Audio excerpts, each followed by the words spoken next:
Hi, I'm Anna with the Frain Group. Today we'll be cycling your Walker mixer integrated with your Unibloc positive displacement pump. These machines are both currently set at 480 volts 3-phase. We recommend you read the manuals in their entirety before powering on these machines.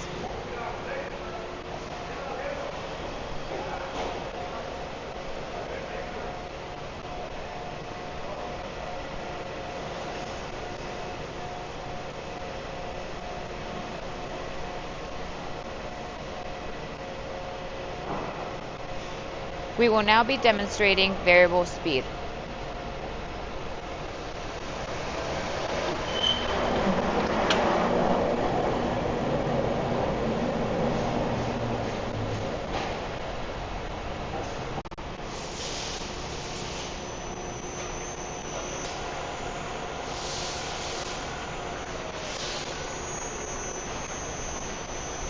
We will now be demonstrating variable speed.